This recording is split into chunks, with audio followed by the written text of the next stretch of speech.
They say Hollywood is the land of make-believe, but every now and then someone shows up who's the real deal. The legend shows up. Neal doesn't just play strong men on screen, he is one.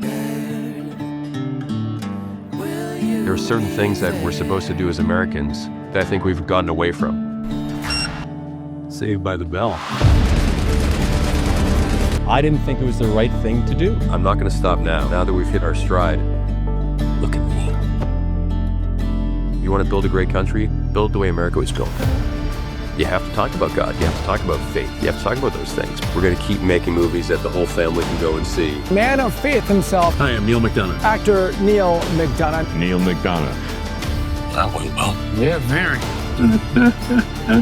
He just got chastised by Clint Eastwood. A, that's pretty cool. B, what is he talking about? This is We the People, and today we ride with Neal McDonough. It's time to stand up for the truth. How they coming for our kids, so who gon' stand up for the youth? Ay, and we know we win because Yeshua is the proof. Ay, we the people like Garcia, so that's no They excuse. say Hollywood is the land of make-believe, but every now and then someone shows up who's the real deal.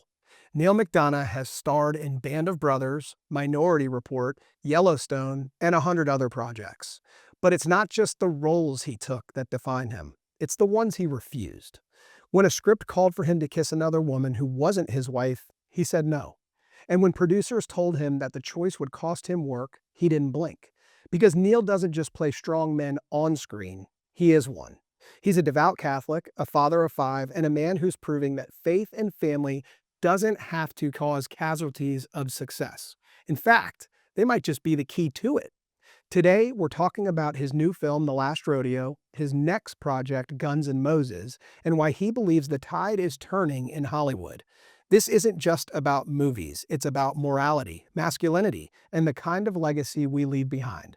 This is We the People, and today, we ride with Neal McDonough. Neal, thanks for joining us. Yates, thank you very much for having me on the show. Much appreciated. So I want to sort of start the conversation around this famous example from your career because I think it puts a lot of what we're going to talk about in perspective. You're a man of very strong values, and you put your values before all of your professional decisions. You have this quote that says, "I won't kiss another woman because these lips are for one woman." So this is this example of you turning down a role on film that cost you a lot of money, cost you the role because it involves you having to kiss another woman on screen. Take us back to that moment and sort of walk us through what was going through your head and then how Hollywood reacted. That kind of clarity is rare in your industry, and I just want you to sort of paint that picture for us. So is my wife. We've talked about this, quite often, about taking a stance on certain things. And this was, it was something that I just was never really comfortable doing. I didn't want to do it. And so that prohibited me from being the hero in just about anything. So I had to be, the villain du jour. And my goal was, since I won't do certain things, I'm going to be the best villain that I could possibly be in Hollywood. And it cracks me up because the last thing I ever would have thought that I would have been moving to Hollywood would have been the villain. I came out to be a comedian. I wanted to do leading roles, but I had to do certain things that I just wasn't comfortable doing. So I said, okay, let's pivot and do something different. Reve never had a problem with it. My wife Reve was like, you have to do what you have to do in your career. I'm like, yeah, but I just don't want to do that. And she supported me through that, through ups and downs. And, there was a time when everything was taken away because of, a stance that I took. But I don't regret any of it. It made me who I am. It made me, here on your show now talking to you, Gates, about, being part of so many productions in my career and how blessed I've been to be where I am and where I'm going. So the closer I get to him, the more clear things are in my life. It makes me a better husband, makes me a better father, makes me a better worker, makes me a better coach, makes me a better everything, the closer that I get to him. And, I think if we all just took a little extra time, and we spend so much time in line at Starbucks, we spend so much time, waiting for that certain machine at the gym, we might spend so much, and we forget to spend a little time just talking to him every day and thanking him for where we are. Because, to be where we are in the United States of America, to have all the great things that we have at our fingertips, it's the most amazing country that's ever been devised. And it was all devised throughout the idea of, through God. In God we trust. And if we just trusted in God more, man, we wouldn't fight so much. We wouldn't want all that the shiny things that you don't really need. All you'd be wanting is more, to share your love and to serve others instead of being served. And we've gotten to a point in our career that Reve and I now they're about to produce our 10th movie together, which is just astounding when you think about it. And it all came from the idea that we need to give glory to him more in our projects that we produce, and that's where it all started. And the Last Rodeo, from The Shift to The Homestead, Last Rodeo, all these other films we were doing, they all have that same common theme of, okay, especially you look at Last Rodeo, here's a guy who's fallen away from his faith, like we all do at times. I don't care who you are. I don't care how great you are. At some point, you're going to fall from your faith. And those are the times where you're the loneliest, where you're dependent on other things. For me, I used to drink alcohol, too much alcohol when I forgot about him really and how much he has given me. But as soon as I realized how much I had been given, that bottle was dropped. 10 years have been without a drink and focused on doing the right thing for my family and for my wife and through my industry, through what I can do in this industry to make better movies for people so they can kind of be lifted by the time they leave the theater and make them think, okay, what can I do to be a better dad? That character is a better dad than I was, or got through things through certain friendships. Maybe I need to listen to friendships more. Maybe I need to give more of myself and not worry so much about what I get from people. And those are the films that we're making and people loving the movies we're making. So I'm not going to stop now. Rebe and I, we have our big Western that comes out next year that we start filming. We've got lots of everyone who loves me as the villain. I'm not leaving Tulsa King anytime soon. So you still have Neal McDonough as the ultimate villain, but it's really the good guys and the guys that, have to go through certain troubles in life and overcome certain situations. Those are the guys that we're all like that at times, men or women. We all have to overcome certain things. And when you overcome them through faith, you get there a whole lot easier. Well, we're going to talk about faith, but there's just so much to unpack there. You talk about getting closer to God and removing alcohol. And I always think about, every sort of sin in our life, whether it's alcohol or addictions or porn or anything, they're all barriers in between us and Christ. So every time you can actually remove one, you are actually getting closer to Christ. So it's admirable that you did that through alcohol. And we all have many things in our lives, barriers that we need to remove to Christ. You also mentioned waiting in line for equipment at the gym. I don't think you have ever waited in line for equipment at the gym because we just watched Last Rodeo as a family this past weekend. You're freaking jacked, man. That's it. Yeah, it's depending on the character is what my body looks like, right? So if I'm playing like Suits, when you play a character like Suits who's a Fed, you're not worried about having a six pack. I'm always been in pretty good shape, but sometimes like for Captain America, I walk around now at about 182. Captain America, I was 2 1/4, and I was jacked and huge and ate so much food, just wanted to get big to be Dum Dum Dugan.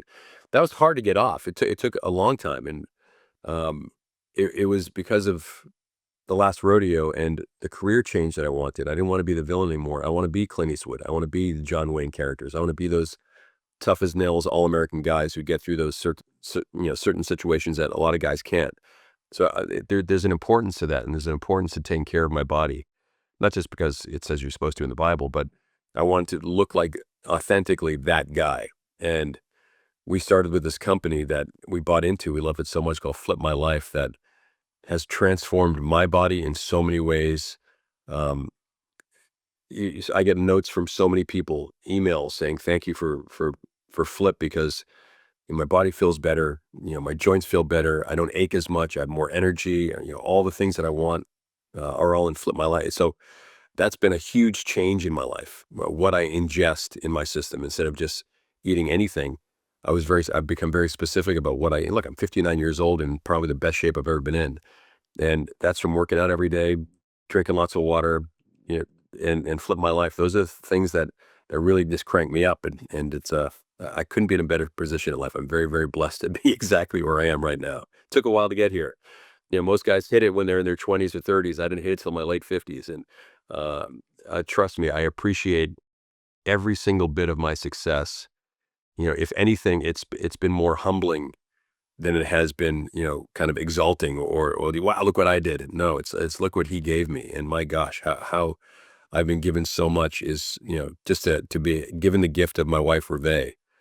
That's a gift that I can never thank God enough for giving me, because to have a partner that you go through life with that I always say I can go through life with one hand tied behind my back as long as the other hand is being held and sometimes led, sometimes dragged by my wife Reve to get me out of situations into certain situations. So I'm a very blessed guy.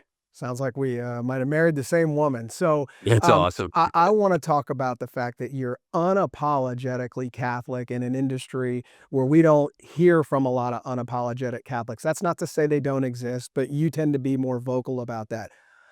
You talk about the practices that you implemented to physically prepare for your roles, but I'd like to talk about the practices that you exercise in your daily life to spiritually prepare for your roles. Where does, confession, daily prayer, the sacraments play out in your life when you're in this pressure cooker that is Hollywood?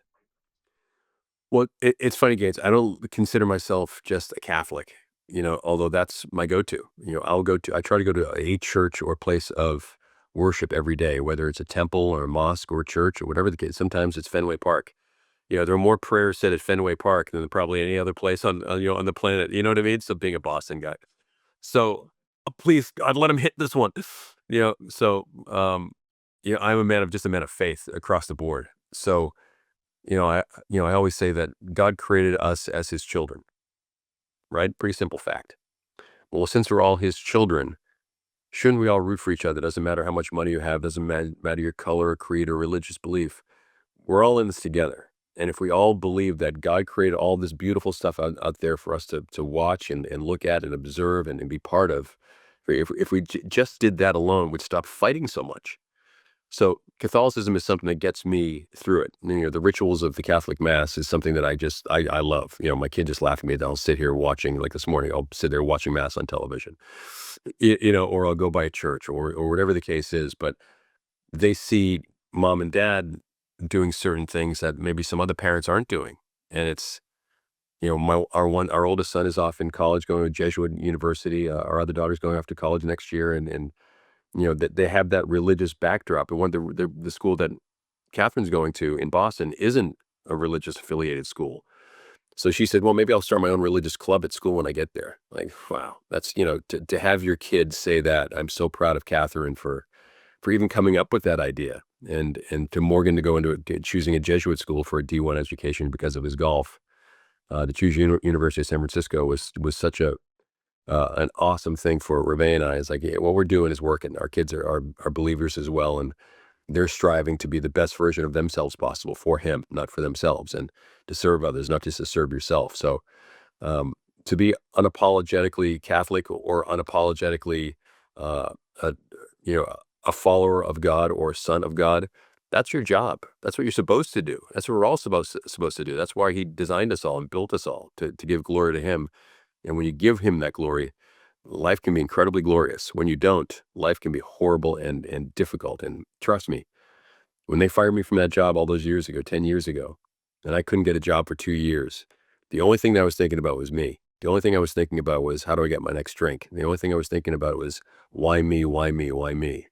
And as soon as one day when I said, God, why have you forgotten about me? And those words came out of my mouth, Gates, it was like, I realized I'd made the last 2 years of pain torturous because I made it all about me and not about what I'm supposed to do, and make it about him and give glory to him and do the right things for him. And as soon as I made that switch, and Reve was the one who really helped me get through that and get me back into church and walk me back into church and said, this is your place of happiness. Get back here. And because of that, it's you look at my career 10 years ago compared to my career now, it was fine then. At that one point it was awful. But you look at it now, producing our 10th movie together, being on Yellowstone, being on Tulsa King, being on all these movies and TV shows that have been given to me through him. It is the most humbling thing, Gates. I can't even tell you when I really think. I'm not a guy who looks backwards, but I'll tell you, sometimes I have to stop and think, wow, this is possible for Neal McDonough, a kid from small town Massachusetts, from Hyannis, Massachusetts. Then it's possible for anyone. Anyone can achieve whatever they want in life as long as they don't make it about themselves. They make it about serving others and serving him. It's just a whole lot easier. And trust me, it's a whole lot more fun because you don't need all those shiny widgets that I used to think you need, those brand new cars, those brand new this or that. You don't. All you need is to find love in your family and love with your friends and your neighbors. And that's what life is for me right now. And I couldn't be in a better spot. Hey guys, it's Gates. Thanks for tuning in. I'm asking you to like, share, and subscribe to the show. I hear that all the time when I watch and listen to podcasts. And now that I have a show, I know the difference that it makes. It really does boost us in the algorithm. And the better we do in the algorithm, the better guests we're going to get, the better content we're going to be able to produce. This show is not mine, it's yours. So, in a way, you're helping yourself. So, please like, share, and subscribe, and God bless. Well, I can hear a lot of gratitude in your voice, and it is amazing what happens when we surrender ourselves to Him. It does sort of change the way that we view ourselves in this finite time on this earth, because ultimately the goal is to spend eternity in heaven. And when you shift your perspective that way, it really puts earthly things in perspective. And then going back to your children, mine are younger, they're 10, 8, and 4. More is caught than taught. And I realized that when I started having kids, it actually made me a better man of faith, because the more I practiced my faith, the more my kids had that example to practice their faith. So it's amazing just how sort of having kids can change the way that we live our own lives. So that's your example off the screen, but your example on the screen is why people, for the most part, know your name. And I'd like to talk about some of your current and your newest project. And like I said a minute ago, we watched Last Rodeo just this past weekend. Loved the movie, which you wrote, by the way, if you didn't know that. To me, it's about grit. It's about tradition. It's about fighting for what matters. It's got family elements. It's got faith elements. A lot of the themes of this show. Like I said, you wrote the script. What drew you to this story? I was literally, Reve and I were producing another film called The Warrant Part 2, Breaker's Law, this great Western that we did for INSP. If you haven't seen it, check it out. It's another great family film. If you love Westerns, you're going to love that movie. And when I was driving home one night, I hate being away from Reve and the kids. It's like a prison sentence going on location, because I really can't leave a hotel because there's people going to, there's all kinds of variables that could go wrong. So whenever I'm on location, I'm the last one off the set, because as soon as they call wrap, there's me all by myself, stuck in a hotel room watching ESPN for 3 hours and having room service. I don't leave, doing gazillion push-ups or squats. I have this deck of cards. I'll take a card, flip it. That's how many push-ups I do. Flip it again. That's how many sit-ups I do. Flip it again. That's how many push-ups I do. Flip it again. That's how many sit-ups I do. You go through a deck of cards in about 20 minutes to a half an hour, and while watching it, so that's my life on the road. So yeah, everyone said, "Wow, it's so glamorous. Your movies and TV shows." I'm like, yeah, that's so glamorous. And when Reve and the kids are with me, then you couldn't find a happier Neal McDonough than you take on The Last Rodeo. Here's the film that Reve and I built from the beginning. And while we're filming it, when Reve and the kids are there, it's just the happiest place that I could possibly be. And, I love my career. I love doing what I do, but it pales in comparison how much I love my family and my love for God. It's a deep third, but I do love it, like, immensely. But one day I was driving home and I was just missing Reve, and I said, what would ever happen to me if something happened to Reve? And I'm telling you, I just got so gut punched at that thought that I pulled over to the side of the road on the 10 freeway in Arizona, and for 2 hours, I called Reve. I said, I got this idea for this film that just popped into my head, and she was, well, voice dictated like you always do. I'm dyslexic. I can't really type or write very well. So I voice dictated for 2 hours while semis are whizzing by me on the 10 freeway. And it was just, tears coming down my face. I'm just emoting into the phone. And I sent it off to my writing partner, and he's like, where did this come from? Well, what, this is different, because we were writing kind of, our first films that we wrote, Redstone and Boone, are about a hitman who found his religious heart and has to take out all the bad guys. A different type of faith-based film, but a faith-based film in its own way. So we're always writing those kind of Lee Marvin tough guy movies. And then I came up with this, and he's like, is this semi-autobiographical about you and the years that the pain? And I'm like, this is exactly what it is. And it was so cathartic to be able to write something like this, and then to actually have it come to fruition, to actually film the movie and make a movie that's so personal to me, all stemming from the idea of what would happen to me if something happened to my wife. It's a powerful, powerful message, and it's a powerful movie that the amazing John Avnet, one of the greatest directors, in the history of Hollywood, pulled out all the stops and really made this $8 million film look like a $30, $40, $50 million film at times. And I couldn't be prouder of this movie. if you ask me what I'm most proud of in my career, this is probably it. I'm not sure how it gets better than, to really write and produce your first movie with your wife, to star it with your wife, to actually finally have your first movie kiss in a movie and do it with your wife.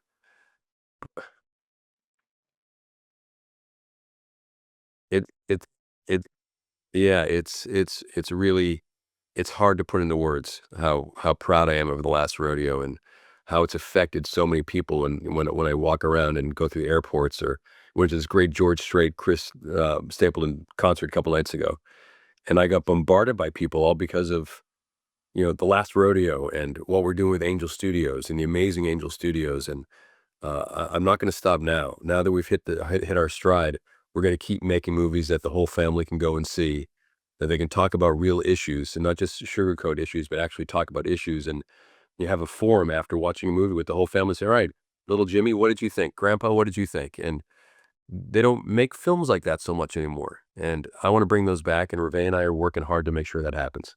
We're going to talk about bringing that back in a moment. We've had Jeff Harmon from Angel Studios on the show, where my audience is very familiar with their great work. But hearing you tell the story about writing that movie, we've had rock stars on the show as well. And I always ask them, pick a song or two and kind of walk us through writing that song. And it just gives a whole different perspective. You did such a good job of sort of personalizing the approach to writing that film. It actually makes me want to go back and watch it again, knowing what I know now. So we know you love God. We know you love your wife and your family. I get the sense that you also love America. I can hear it in your voice, but I can also see it in your work. There's this sense that Last Rodeo is sort of a metaphor for standing up for America's soul. Was there any intention there? 100%. I don't think enough films anymore talk about the heartland of America and the people of the heartland of America. And the heartland of America just isn't in Texas, Oklahoma, Kansas. That heartland of America is everywhere. Some places you're not allowed to have or speak about your feelings about the great America, that it is, that it's always been, that it was, that I firmly believe is going in the correct direction now on so many ways. I'm not a political guy. I don't particularly care for politics that much. I'm for what is the best thing for America. And for me, what was the best thing for America, as I've said, it mentions, in God we trust. It mentions, in the Declaration of Independence, it mentions God 4 times. So this country was founded upon the idea of God and giving him glory and working towards making a better country that gives glory to him. That's how the country was devised. So when we break away from that, I think we get confused. And that's what the devil wants. The devil wants confusion for everyone. And, if you're really going to build a great country the way that it was built, you have to talk about God. You have to talk about faith. You have to talk about those things because in faith just isn't, like I said, not just the Catholic faith, Muslim, Jewish, agnostic, Buddhist, Taoist, doesn't matter. This is a melting pot. And my parents are both from Ireland. They came off the boat once, my dad went straight into the army office and said, make me an American. They shipped him overseas for 7 years. He paid his dues. And I wish that more people from other countries, it should be a rule. If you want to be an American, do 2 years of service. And you not only will you understand the system of America, but you'll be proud to be an American because you served for this country. And coming out of it, my dad was literally Captain America. My dad was so pro, he's Irish, but he was so pro-American. The Red Sox games were on TV all the time. Even in the off season, he'd be watching replays of Red Sox games because he believed that was the ultimate form of American television. So, having Norman Rockwell pictures all throughout our house, replicas, not the real ones. We didn't have a whole lot of money instead. But my mom was so proud of, American culture and American artwork, and as was my dad. So he instilled into his 6 kids, if you work hard and you believe that God has your back, everything is possible. And that's how we are. Reve and I are exactly the same that way. That Reve came from South Africa. Now she's so proud to be an American and instill those American values into our 5 children. So when the anthem plays at a ball game, in our house, there's our kids standing up, because that's the anthem, and you're supposed to. And I'll be at a party and I'll stop and the anthem will be playing at you're watching a Patriots game or whatever, and be out here in Los Angeles and I'll stand up while they're playing the anthem. People are like, oh. Oh, we're all supposed to be standing up. Then all of a sudden, one by one, everyone starts to stand up. And it's not because I'm doing it to make other people stand up. I'm doing it because it's the right thing to do. And there are certain things that we're supposed to do as Americans that I think we've gotten away from. But I have this feeling that we're getting back to it again. At least they are through our films that Reve and I make. And call me old-fashioned, but American idealism to me is the greatest that you could possibly do. You want to build a great country, build it the way America was built. You want to have a hard working class. That's what America's been forever. You want to have people who support all American things. That's what we do. And why wouldn't we? We're the greatest country ever made.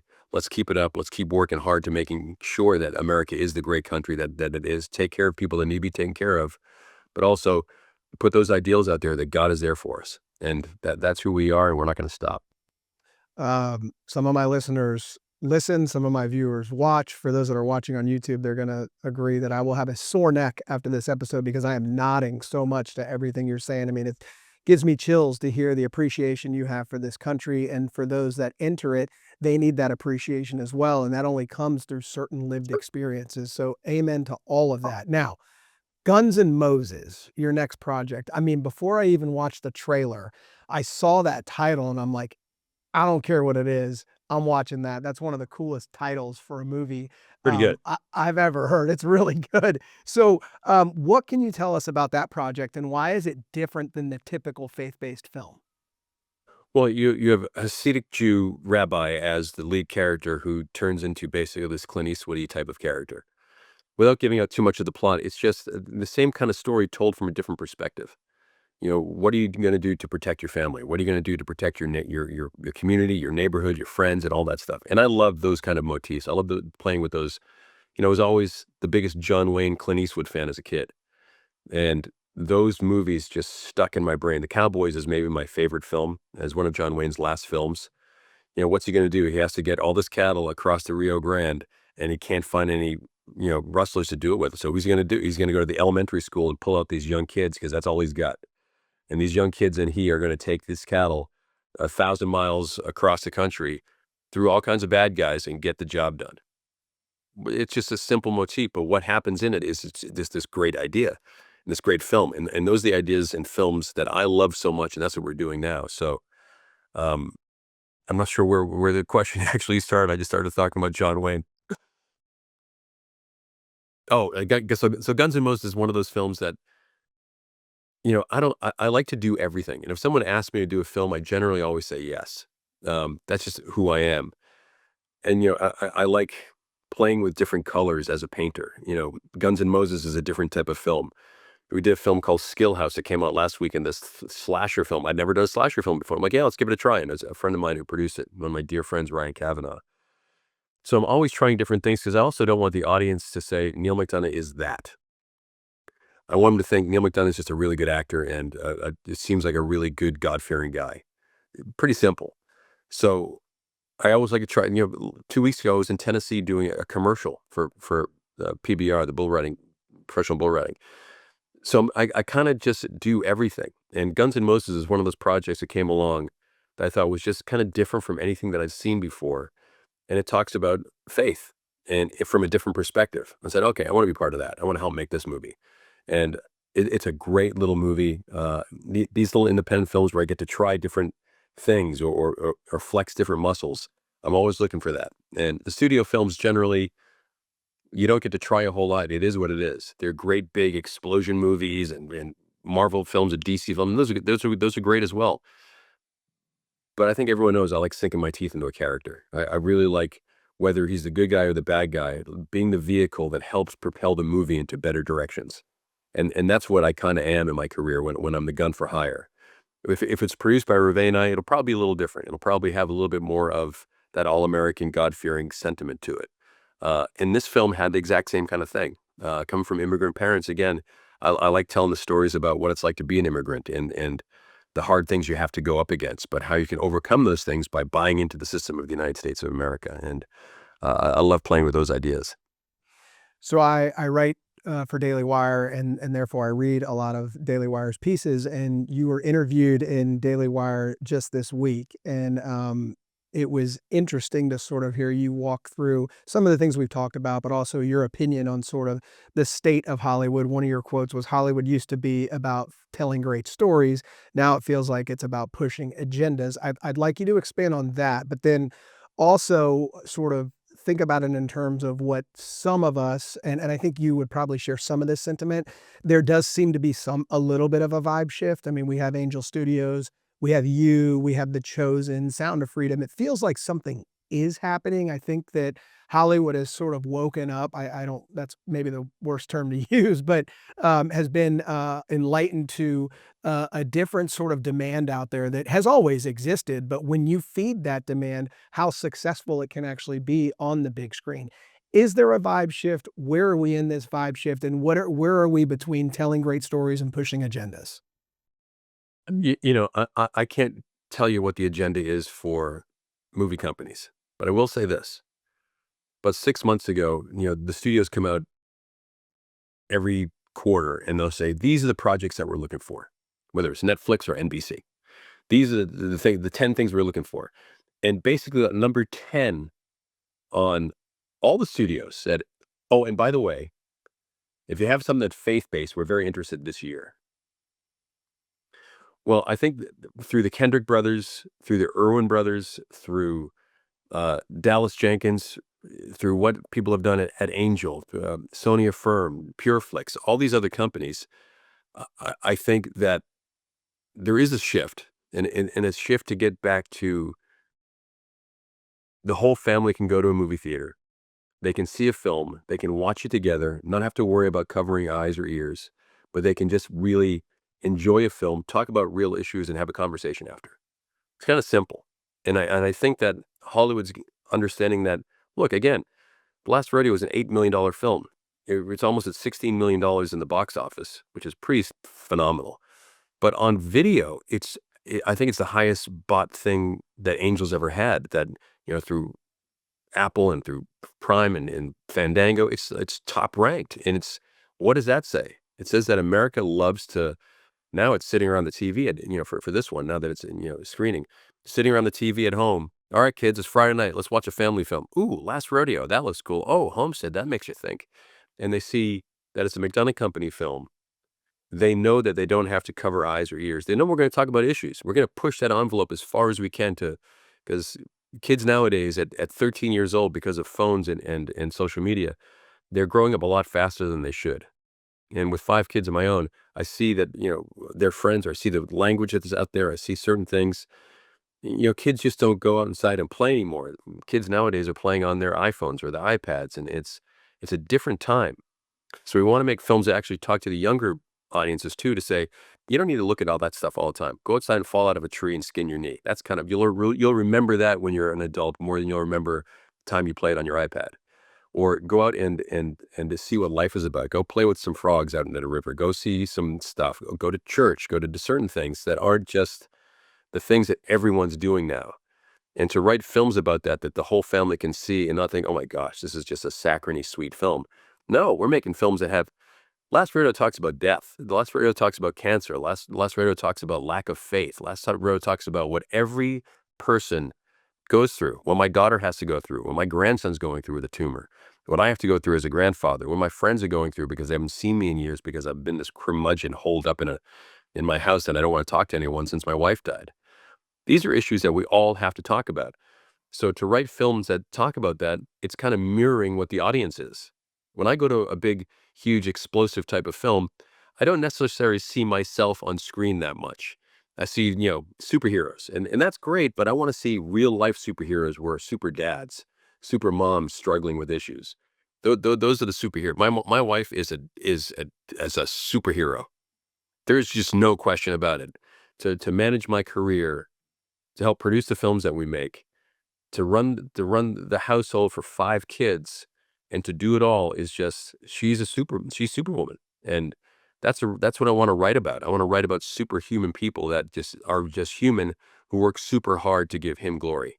That's what our films are all about. And we're going to keep doing it. We're going to do it as long as I can. As long as Angel Studios will keep on letting me do them. I'm going to make those films for everyone because it seems like everyone's really enjoying them.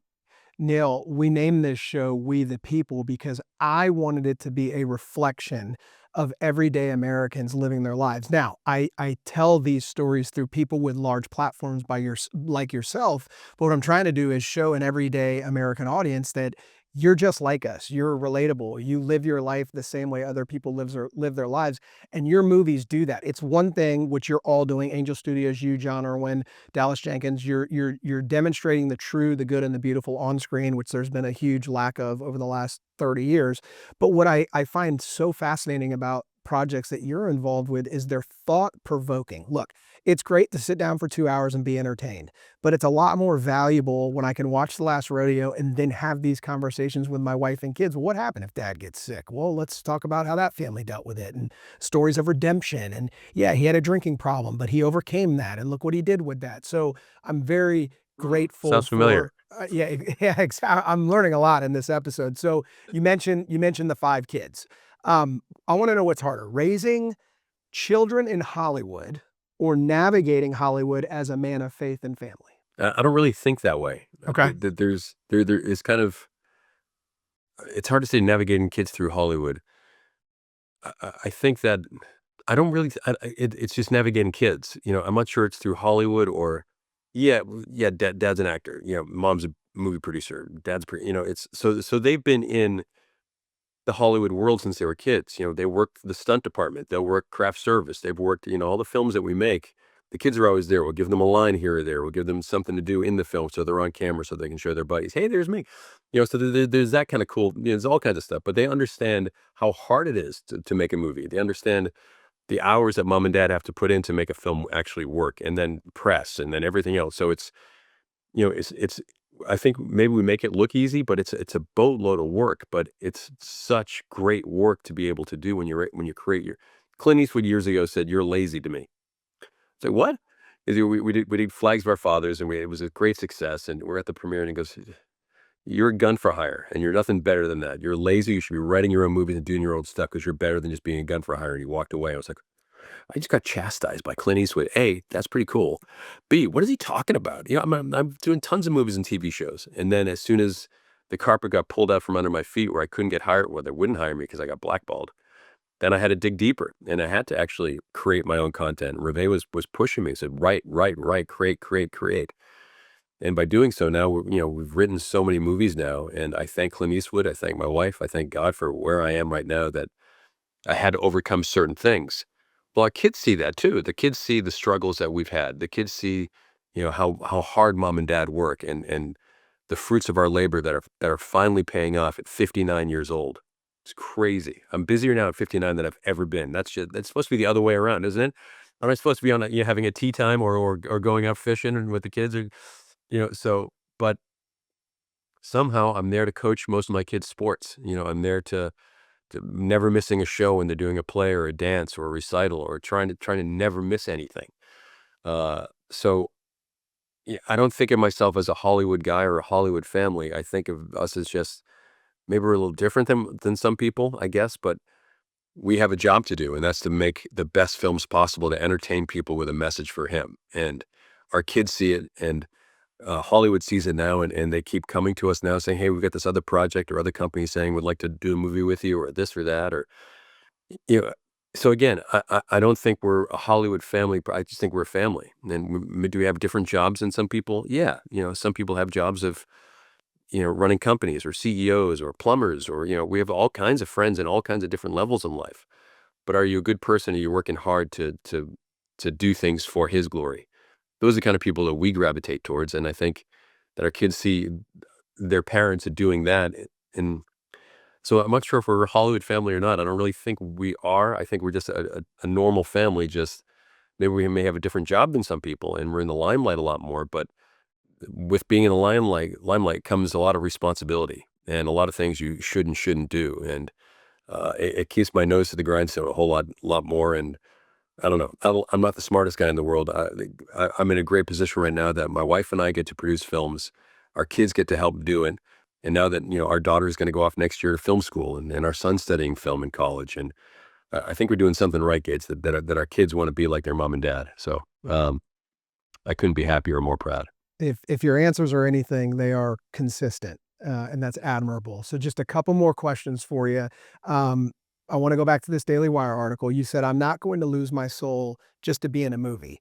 And I think we've clearly established that. But I do want to know, Was there a time in your early career where you maybe think you compromised your values? And if not, what's the closest you've come? Oh, I don't know. It's easier to make great choices in films when you're a little more successful, right? So when you're just starting out, there's certain things that you kind of have to do to get in there, or you can't do, or you want to be part of some shows that, again, as an actor, I just try to be part of good scripts. But when you're starting out, it's a little bit harder.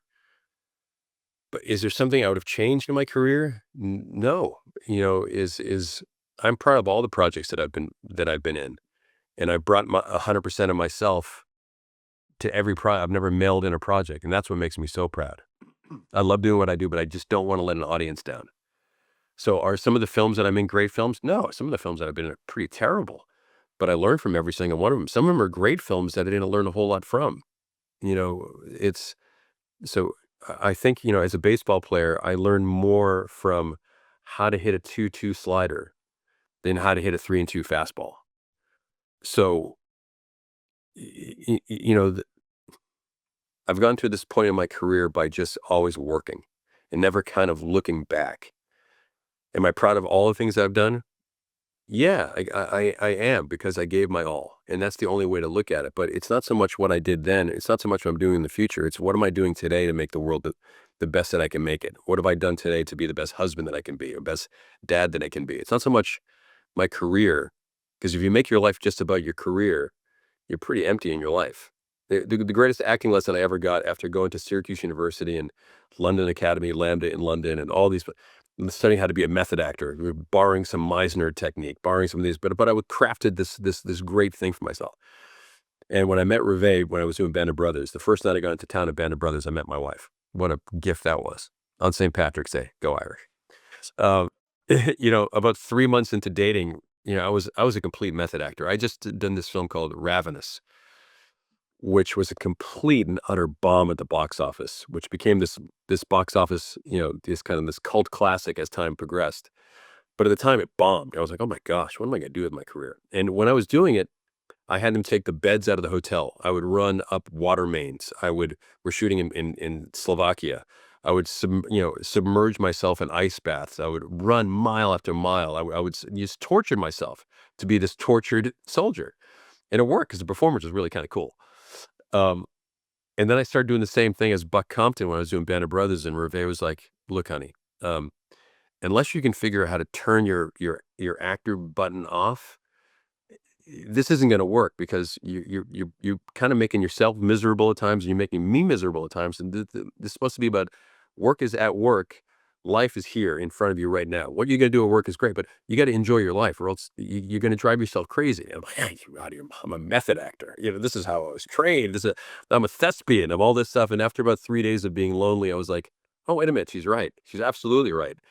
So I'm still a devout, follower of the method, the method actor, but I can turn my method acting on and off like a faucet. It's this crazy muscle that I have that, I can be talking, on my phone. This one director, my running partner, where we did Boone and Redstone together. He does this impersonation of me, and it goes something like this. And rolling cameras, I'm like, "Yeah, honey. So did he hit? He got a double. That's awesome." Rolling camera, and 1 second, action, bam, bam, bam, bam, bam, and cut. So tell me about the double again. So I can literally transform myself so quickly because of a great acting lesson that Reve gave me 25 years ago. Oh, that's awesome. All right, I'll Keeps get you my out of sanity, which is Yeah, yeah, important as yeah. an actor. I'll get you out of here on this. I was going to ask you. I have it written down about your, legacy and what you want to leave. I think you've this whole I'm only episode. 59, Gates. Let's No, not no, talk about no. legacy. I know. But I think that that answer is encapsulated in everything you've said on this episode. So I'll get you out of here on this. What gives you hope for America right now, whether it's morally, culturally, spiritually? I'll let you take whatever shot at that you want.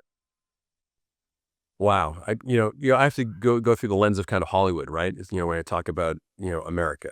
And all I can keep saying is that, I can't control politics. That's why I'm not a political guy. I don't vote a whole lot, because I'm like, does my vote really make a difference? And it really does. When you really think about it, it does. But what can I do in my immediate environment to make the world a better place? What can I do as my choices as a husband or as a dad or as a filmmaker to make the world a better place? And as corny as that sounds, that's kind of all I can do, right? I can't really change what goes on in Washington. What I can do is change what happens for me in my thought process, or what I do in life, or what Reve and I do together. That's massive for me. I can change the way people think through film, or give people hope by going to watch a film that comes out of the McDonough Company. Oof, what a gift that is, but what an important thing that is as well, and pretty heavy when you really think about it. So Reve and I are kind of trying to control that and be the best version of ourselves in everything that we do, and what we eat, what we go out and say, who we hang out with, who we don't hang out with, who we places that we visit. And we know that people are kind of always watching us now, and that's kind of daunting at sometimes, but it's also a great challenge. Well, while they're watching, what are you going to give back? What are you going to show to them? As a child of God, you have to figure out how you can be the best version of you possible, because everyone is looking. And he has put us in a position where, how many husband-wife combinations are producing films nowadays? Actors are generally, you stay in your pen as an actor. You're not allowed to break out of that pen and be a writer and a producer as well. You're not allowed to do that. Well, we're not good at listening to a lot of people, and we're doing it, and we're doing it together. And the love that we have for each other is just, that's not normal, I think. And she loves me, the mistakes that I make, and the mistakes that she might make, which are very few. So I'm so blessed to have that. So what's up next for America? I'm not really sure. But what's up for America through our lens and through what we're doing is working hard to make the best film and television shows that we can make, so people can not just leave or escape their world, which everyone says, well, great thing about going to a movie, you get to escape your world and see something different. Well, that's the exact opposite that we want. We want you to go to one of our films and think, ooh, that dude got through it. How can I get through it? Or that lady got through that situation. How can I get through it as a wife or as a husband? Those are the things that we're going to do to change America in the way that I think America is supposed to be changed. Go back to the stands of what makes American great. Family first, me second. God first, me second. And if you live by those tenets, you make a whole lot less dumb choices, and you make much better choices, and you'll be a whole lot happier for it. Neal, this conversation, your answers are everything that this show represents. I hope to watch many, many, many more of your projects. I hope to watch you making them in heaven someday. I'm confident you're going to make it there. I got some work to do. But God bless to you, God bless to your family, and God bless to the rest of your career. Thanks for coming on the show. God bless you. Thank you, Gates. Thanks, everyone. We the people. Why you quiet? It's time to stand up for the truth. How they coming for our kids, so who gon' stand up for the youth? Ay, and we know we win because Yeshua is the proof. Ay, we the people like Garcia, so that's no excuse.